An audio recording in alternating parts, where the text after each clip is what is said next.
The text arrived like a postcard from a country I'd sworn not to visit again. You should come to the opening. It's important. My ex never wasted words. She liked composition even in her messages. I stared at the screen on a Thursday afternoon and felt the old, familiar stutter of memory. Rooms we had filled with plans. Rooms we had emptied with silence. I told myself I was busy, that staying away was a kind of dignity, but curiosity is only fear with better posture, and by evening I'd found a shirt that made me look like I was trying not to try. The gallery sat on a narrow block where the storefronts wore their glass-like crisp collars. I could see the crowd before I heard it, a constellation of black fabrics and attentive shoulders. People holding their drinks the way they hold opinions, carefully, visibly. Inside, the light was white in the way dentists mean when they say clean. It erased warmth but made edges honest. The floorboards had that old building complaint. Every footstep a soft syllable. The air smelled like fresh oil and something citrus the staff must have sprayed an hour earlier to disguise the solvent. I felt overdressed for a place that made even jeans look curated. An attendant handed me a program that read like a script for a party. Titles, dimensions, prices, a list of patrons whose names were longer than their haircuts. I tried to read it as armor, to put facts between myself and whatever the evening wanted. But the first painting stopped me. A field of slate broken by a single, deliberate tear of vermilion. It was the kind of piece that refuses to perform.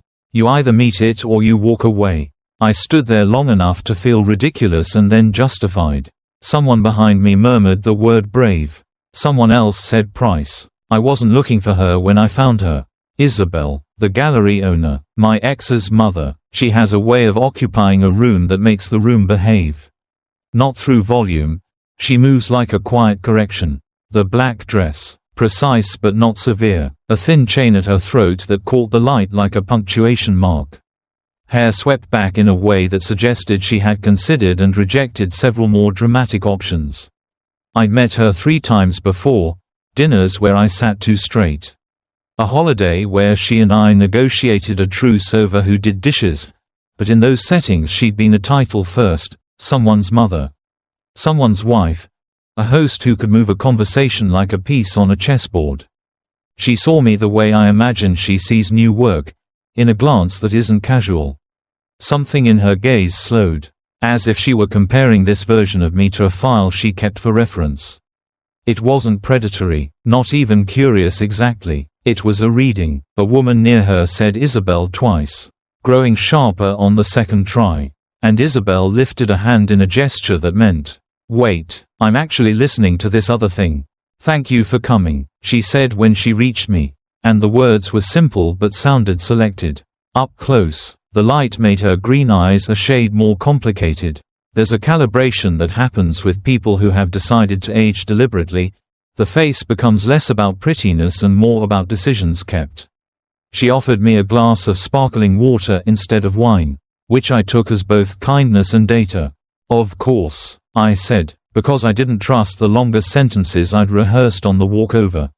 I thought I should see it properly. How are you finding it so far? The question held no trap. She wasn't asking about my ex, though the subject hovered like a painting hung just out of frame. Honest, I said, and realized I meant the lighting as much as the work. A little colder than I remembered. The paintings are warmer than the room. Isabel smiled in a way that didn't move her mouth much. Approval, or at least acknowledgement, lives in the eyes. The room has a job, she said, to disappear into the edges. Sometimes people mistake disappearance for cold.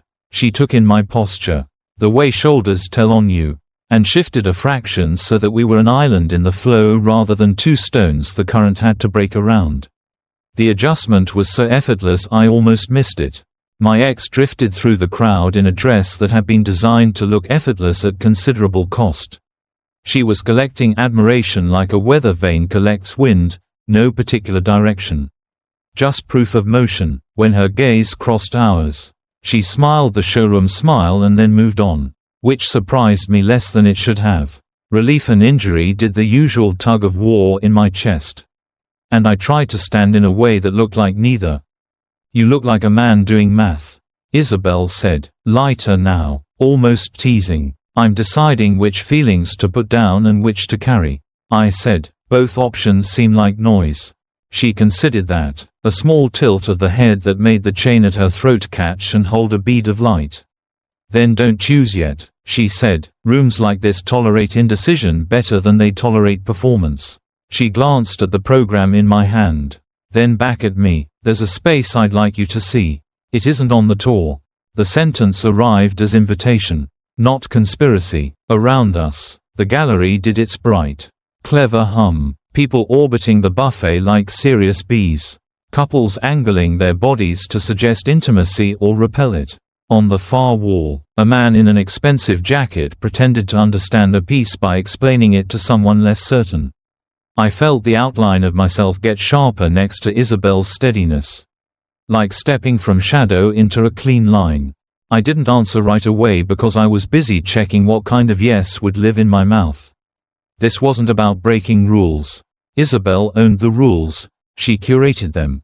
It was about whether I trusted the version of myself that wanted to say yes for the right reasons. The right reasons were simple. Curiosity about work that wasn't yet confident enough to be public.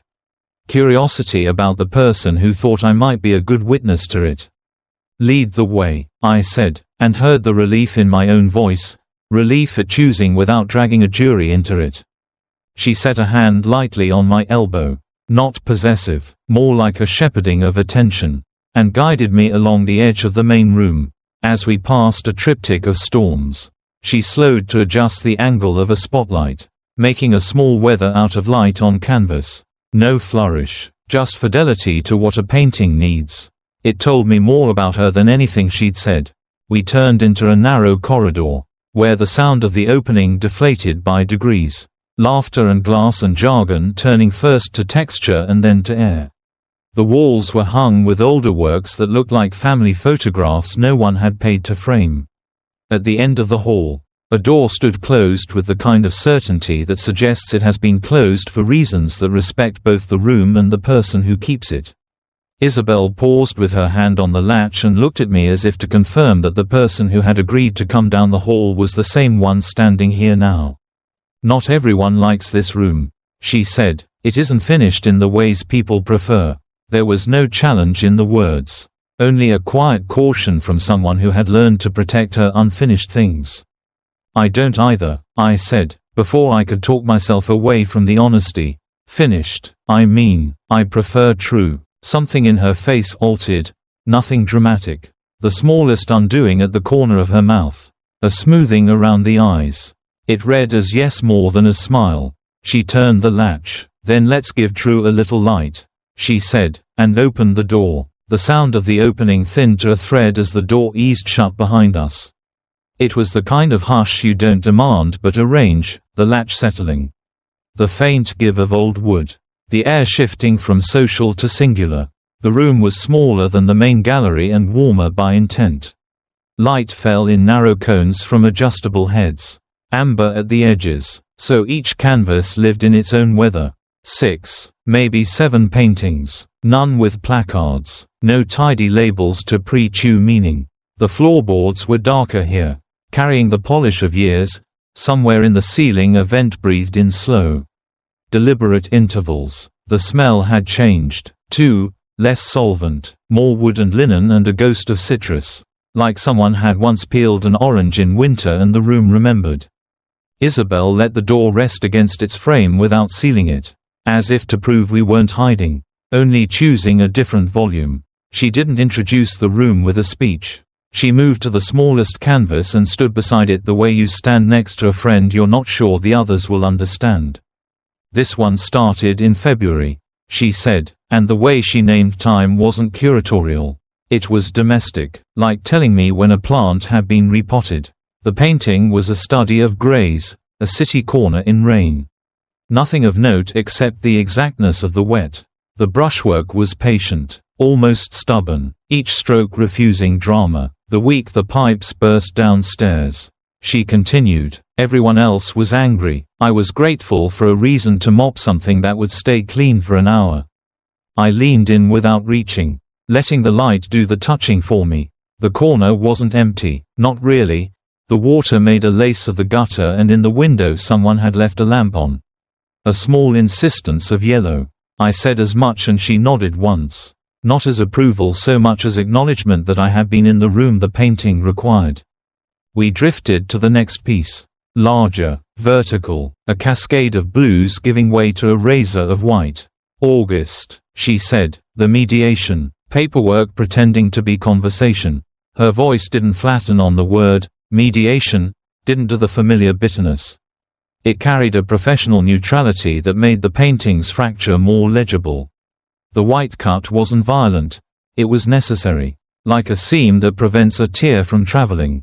Did you paint the cut first or last? I asked. Last, she said. It felt dishonest to start with the wound. In the focused light I could see the underpainting like a history. Thin and hesitant in places. Brave and messy in others. My chest made that small adjustment that happens when you watch someone lay down a truth at their own expense. Outside the door a burst of laughter approached, tested the threshold, and fell away again. At the third canvas she didn't speak immediately. It was a still life that refused stiffness, a bowl of lemons. A knife, a folded tea towel whose stripes were too specific to be invented. The lemons were at different stages of audition. One bright, one dulling at the pore, one cut and already giving up its wet shine to air. My mother taught me to buy them by weight. Isabel said at last, pretty is cheap, density is worth paying for. She smiled without the mouth for a heartbeat. Then let it go. She died in winter. I cooked through spring because it made the kitchen sound like company. The room made a small adjustment around the sentence. As rooms do when grief enters without drama. I didn't attempt a condolence. That kind of sentence is a reflex that makes the speaker feel better. I asked instead about the towel. It was hers, she said. It never really dried properly. The knife's reflection took a thread of yellow and spooled it thin along the blade. I felt the precise ache of inventory, how objects remain employable after the people who taught us their uses leave. We stopped at a portrait only half realized. A face emerging and then refusing to fully arrive. The eyes were just suggestion, the mouth, sketched once and painted out, the hair a charcoal fog that decided on itself and changed its mind. I started it when she moved out, Isabel said, not specifying who she meant, which made the painting hold more than one woman at once, wife, daughter, younger self. Every time I thought I knew what I was making, something in the room corrected me. She didn't laugh, exactly, but there was humor annealed into the line. It's honest this way, a person who keeps not being the person you're trying to remember. Will you finish it? I asked. It's finished, she said, and the relief in her answer told me more than a lecture on process. In the corner, a single brush hair had dried into the paint, a fossil of impatience or urgency. She hadn't sanded it out. Evidence allowed to stay evidence. Between paintings she didn't walk so much as allow the space between us to recalibrate. I became aware of how she was watching me watch, not evaluating taste but something else. As if my gaze were a tool she was testing for accuracy. I tried, and perhaps failed, to be only receiver and not mirror. But in a room built like this, where the light insists and the labels refuse to do your talking, you end up seeing yourself by the quality of your attention. Why no placards? I asked finally, not as criticism, because I don't want to pretend these are for sale. She said, when you put a price next to something, you invite a particular kind of looking. It's efficient. It also ends conversations that ought to keep going. She angled a spotlight by a finger's width, bringing the corner of a canvas into relief. These are reminders. They ask for time, not money. Reminders of what? That I survived the days I didn't want, she said, and that I didn't survive them by accident. There was no ornament on the sentence. No heroism. The vent hummed above us. Regular as a heart not in a hurry. We stopped at the last piece. It was the simplest, 3 strokes on raw linen. A pale ground left unapologetically bare. It looked like nothing until you stood in the right place. And then it looked like a coastline you'd been too busy to name. This was the first day after. Isabel said. Not the day after the leaving. The day after I stopped narrating the leaving. She breathed. Different now. There's a quiet people think is absence. Sometimes it's just room. I felt the weight of the room's curation settle into me. The works were not milestones. They were mile markers you notice only when you turn around. I thought about the main gallery, the pleasant violence of price tags. The way applause sounds when it's wearing perfume. This space had no applause in it. Only attention. Only the discipline of being exact about a day and letting the day be enough paint. Your daughter's show is beautiful, I said, and heard the shift in my own pronoun. How it pulled us gently toward the other truth. But this, I gestured small, not grand. This is a ledger balanced in a different currency. Isabel didn't thank me. She didn't need to. She watched me take the room in a final, quiet turn, like someone reading a last page slower to avoid finishing. The murmur from the opening reached us now as weather again. Proof of a world continuing. In here, the paintings held their small, stubborn climates. They're not on the tour, she said, echoing the sentence from the main room with a different weight. They don't like being pointed at. I wasn't pointed, I said. I was invited, and it was only then, with the word sitting between us, that I recognized what I had been feeling since we crossed the threshold. These weren't works to be acquired. They were memories framed not to be bought, but to be kept, and, on rare nights, to be shown to someone who might keep them intact by looking properly. We stayed with the unfinished portrait longer than the room probably intended. The face hovered in the not quite, features arriving then dissolving as if memory kept second-guessing itself. Light from the narrow spots feathered the charcoal, turning hesitation into texture. Isabel stood a half-step to my left, not so close as to claim the space. Close enough that I could hear the small edits in her breathing when she searched for a word and rejected it. Everyone congratulates you on survival, she said, her voice pitched for the room's size. They like the narrative arc, trial, grit, reinvention. It photographs well. They don't ask about the hours after the guests leave and the dishwasher clicks into its dry cycle.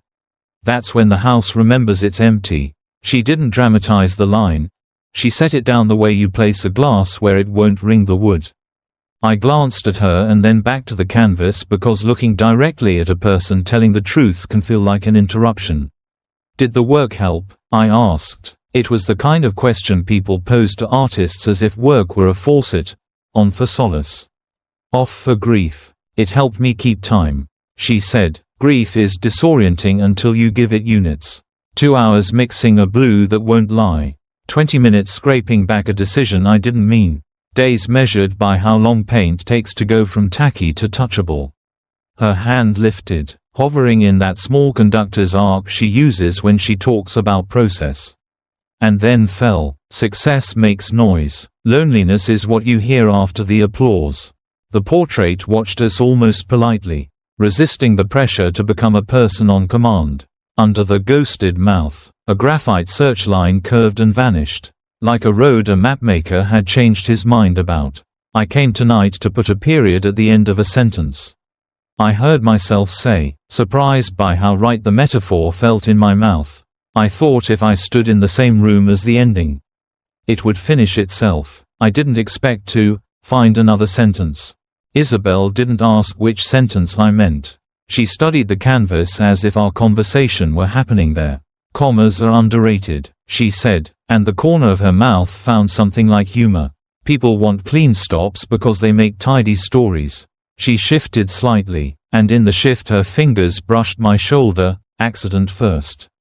Then not quite, while she pointed to a thin seam of underpaint peeking through the cheek. The touch was a note, not a chord. My body heard it before I did. Here, she said softly, this is where I kept insisting on finishing her. Every time I made the mouth certain, the painting deadened, so I left the uncertainty. It breathed. Her hand, still light on me, communicated a second thing. That care can be conveyed without ownership. The heat of her palm was small and precise, like a spotlight the size of a coin. Outside, someone laughed too loudly and the sound paused at the door the way weather does at thick glass. In the quiet that followed, the small mechanics of the room announced themselves, The vents even exhale. The faint dry whisper of canvas expanding and settling. The almost inaudible tick of a fixture cooling. Seconds grew long enough to stand in. I used to think being alone meant I'd failed at choosing, she said. Now I think it means I kept choosing even when the choices weren't applauded. Her eyes were on the portrait. But the statement landed on me with the weight of something offered rather than defended. The green in her irises seemed darker in the amber light. More forest than gem. I was afraid to come. I said, the truth, when it arrives whole. Afraid I'd measure myself against old versions of me and be found wanting. Afraid I'd look at her work and only see what I'd lost. But that's not what happened. I let the sentence stop there. Both because the rest felt too naked and because the pause said it cleaner. She turned then, meeting my eyes directly, and did not look away. It wasn't a challenge. It was an invitation to hold still with someone. Eye contact can be a performance. This wasn't. It was matching breath. The room obliged us by shrinking. No crowd. No prices. No names pinned to frames. Just the insistence of a face refusing to be finished and two people measuring what, if anything, finishing is good for. What did happen? She asked, not rescuing me with guesses. I started listening for the person behind the work. I said, and then I realized the work was listening back. My chest loosened around the concession. I'm more interested in the woman who knows where to stop than in any painting that pretends it's done. Something eased in her expression. Not relief exactly. More like recognition. The hand on my shoulder didn't lift. If anything, it grew less careful, the way you stop thinking about balance when you trust the floor. The intimacy was so light it wouldn't have registered to anyone but the two of us. And yet it rearranged the room's gravity. The portrait's blurred eyes made a kind of sense now, the ethical refusal to fix a person into clarity for the comfort of an audience. You notice process, she said. That's rarer than admiring outcomes. Outcomes sell. Process is how you live with yourself. We stood without the need to count the time. In the peripheral vision of my attention, I felt possibilities draft like birds learning each other's wind. I thought of my ex moving through the white light of the main gallery. Any two people away from a compliment at all times. The ache I had expected to manage was strangely quiet. It hadn't vanished. It had been outbid by something that asked more of me than nostalgia knows how to ask. Isabel lowered her hand at last and stepped to the side, as if returning me to my own outline. You don't owe this room an answer tonight, she said. You only owe it accuracy. She tilted her head toward the unfinished mouth. That disciplined refusal. Some declarations look like restraint from the outside. I nodded, feeling the truth of it settle in the body more than the brain. Outside, the opening's cadence rose again and receded. As predictable as tide. In here, a different weather held. Whatever story I thought I had come to complete had unfolded itself into another tense. I wasn't done. I wasn't beginning. I was present. When we finally moved on to the next canvas, it wasn't because the moment had ended.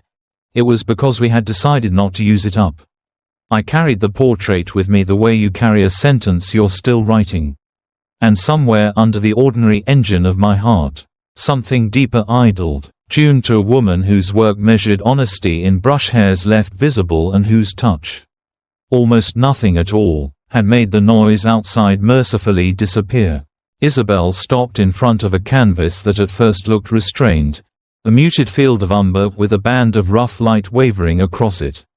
Up close, restraint revealed labor, knife marks layered under translucent glaze, scumbled pigment catching on the tooth of the linen like a whisper snagged on cloth. She lifted a hand, not touching, and indicated a seam where two gestures met and quietly agreed to be neighbors. Here, she said, and her voice dropped a register, tuned to the room's hush. Stand closer. The surface tells a truer story than the image. I stepped in until the weave of the canvas became a landscape. Tiny hills casting minimal shadows. The paint a topography of decisions. She came with me, shoulder to shoulder, so near that the slight citrus of her skin found me, threaded through varnish and wood. The light tightened around us. In the narrow cone, our reflections drifted up in the glass like faint ghosts. aligning when we breathed in and diverging when we exhaled. "See the shaved ridge?"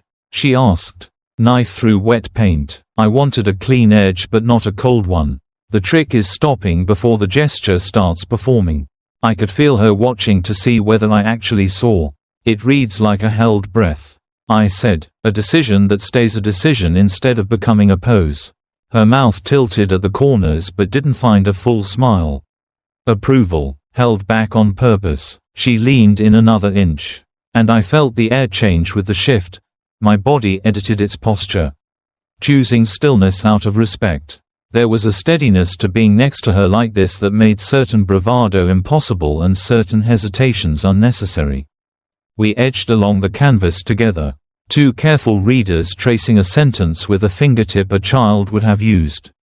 The distance between our hands narrowed to a polite accident. A brush hair fossil lay embedded near the band of light, and we both noticed it in the same second. "I left that on purpose," she said. "Perfection is a good way to kill a living thing." The room absorbed the line in the way good rooms do, making space around it instead of amplifying it. Beyond the door, the opening's noise folded and unfolded like the sea. Here, the only audible mechanics were the slow lungs of the vent and the small changes in our breathing. We were watching paint, but the attention had started to open a door with a different hinge. Isabel tipped her head, looking sideways down the plane of the canvas as if she was sighting a horizon. When she spoke again, it was almost a dare spoken as doctrine. Art only lives when someone dares to touch it. She let the words sit, unwilling to rescue them with a lecture. "Not with hands," she added after a beat. "Or not only, with willingness." My hand went very still at my side, as if the body knew the sentence carried voltage. I thought about the discipline of museums, lines on the floor, alarms tucked in frames, and how those boundaries teach us to mistake distance for respect. Next to me, she held her ground, generous but exacting, a person who had built a life out of curation and was now asking for a different kind of selection. "What happens if the person who dares misreads the work?" I asked. The question wasn't a stall. It checked for consent in the language we'd been using all night. "Then the work refuses," she said. "The refusal is a kind of grace. It keeps both of you honest." She turned toward me fully then, so that we were no longer two profiles regarding a third thing but the two things regarding each other. From this range, the amber light found small truths, a pale seam of sleep lost near her temple, a thread of gold at her throat that blinked when she swallowed. Her eyes held steady. She did not step forward. She did not step away. We stayed like that until the silence acquired texture. I could name each layer in it, my pulse settling into a key I recognized. The thin whir of electricity in the fixtures. The collective hush a painting imposes when you forget to demand meaning from it.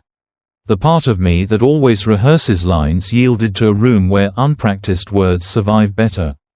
She moved first, though move is too forceful a verb for what happened.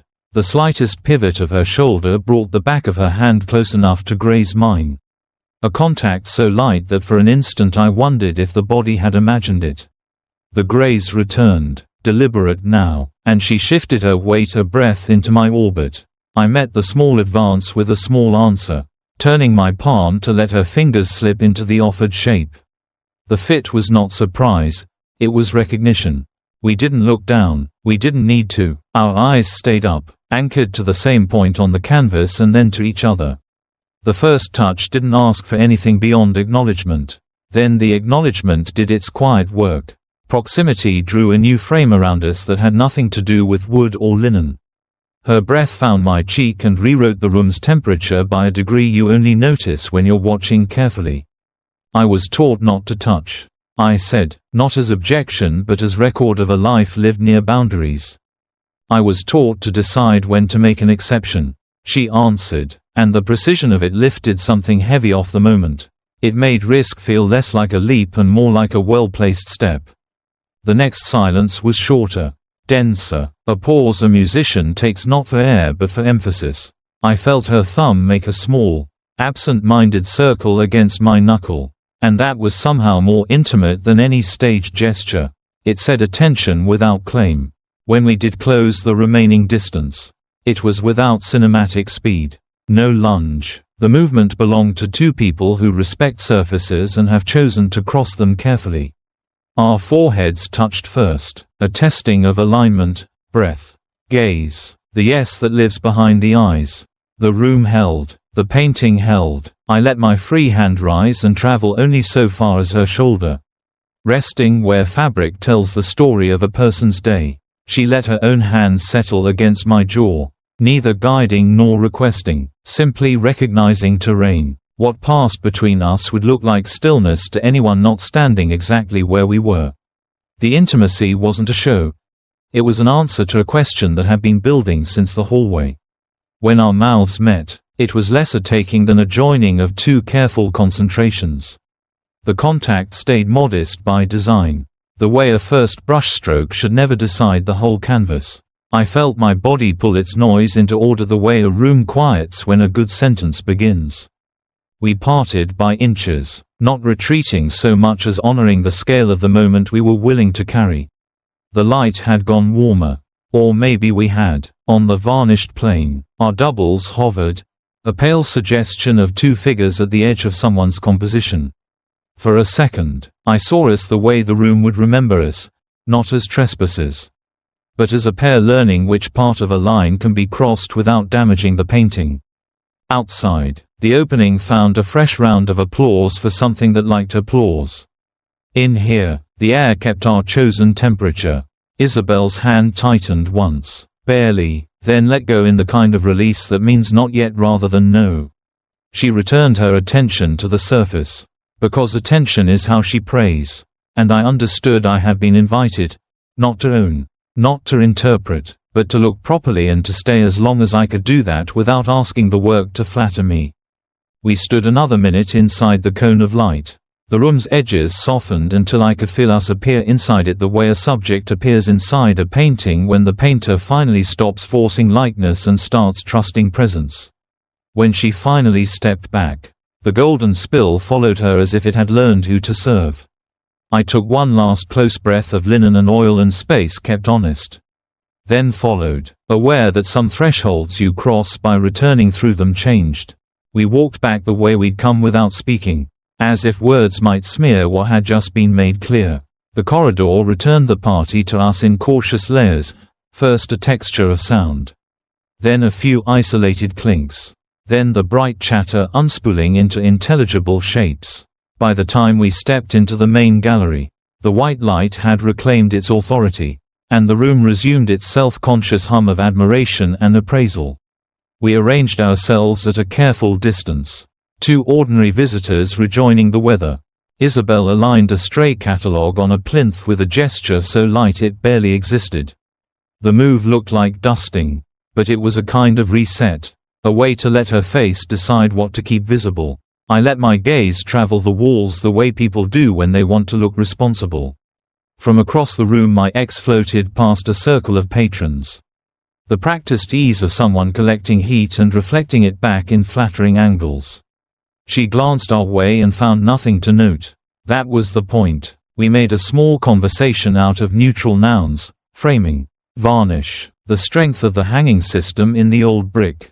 It wasn't performance so much as cover, language designed to keep a radius of privacy around a different conversation that did not belong to the room. When the bartender passed with a tray, Isabel took a glass of water and handed it to me without looking, the specific kindness of a person who will never put you in a position to fumble. A couple asked her about a price and she gave it. The number landed cleanly between them like a coin on a table. I recognized the version of her the city knew. Precise, economical, unbluffed. Watching her wear that skin so easily after what we had shared felt less like a contradiction than a skill. Some people call it compartmentalizing.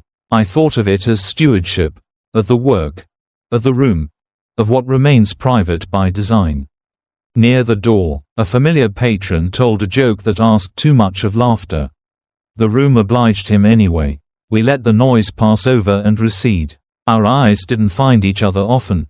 When they did, the look was quick and fluent. The smallest exchange of confirmation, yes. We are aligned, yes. We will keep it intact. when it grew late enough that departures began to look like compliments.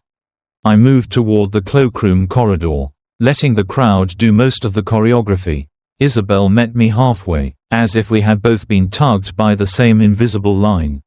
Up close again, the gallery light turned her eyes a colder green, but the warmth beneath it was the same temperature I'd learned in the private room. "Thank you for looking properly," she said, a sentence that holds more weight in her mouth than any praise. It felt like being given a responsibility. I said, "Not an opinion." She tilted her head in agreement and then glanced around us. A quick audit of listeners. The practiced inventory of a person who knows which words belong to which corners. Her voice dropped a notch. "Not conspiratorial, merely exact. That room isn't open to anyone," she said, "except you." The sentence arrived without ornament and nonetheless set something inside me in place. As if a frame had finally fit its canvas. I didn't thank her. Gratitude would have made it smaller. I nodded once, an acknowledgement of terms, and felt an answering steadiness in my chest. What we had made in that room would not need defense if we carried it correctly. We parted in the doorway the way people do when one must circulate and the other must leave. The choreography of 1,000 human endings. She touched my sleeve in a way that meant nothing to anyone but us and everything to what we had agreed upon, care without claim. I stepped into the night and felt the city's air erase the gallery's white light from my skin. Street sounds returned me to scale, the bus's tired exhale, a skateboard's brief rattle, two strangers arguing tenderly about directions. I walked without hurry, inventorying the difference between secrecy and privacy. Secrecy hides because it's scared. Privacy holds because it's disciplined. What had changed tonight wasn't my history with the woman who had once been the axis of my life. It was my attention, retrained, rehinged, now magnetized by the woman who owns a room by knowing exactly what not to show it. At home the quiet didn't feel like lack. It felt like room I'd been entrusted to keep. I placed the program on my table and found my body reluctant to stack anything on top of it. The images in my head weren't of my ex's paintings under white light. They were of the private room's amber weather, of brush hairs allowed to remain visible, of a portrait that refused to be finished because finishing would have been a lie. I understood that something in me had been curated, gently, precisely, into a new arrangement. Sleep took its time because I let it. The next days moved in their regular clothes, work emails that made a show of urgency. A dentist reminder, a friend's text about a soccer match. The noise of life didn't feel hostile. It felt like texture, a ground layer against which color could stand out. I didn't reach for my phone to produce meaning where there wasn't any.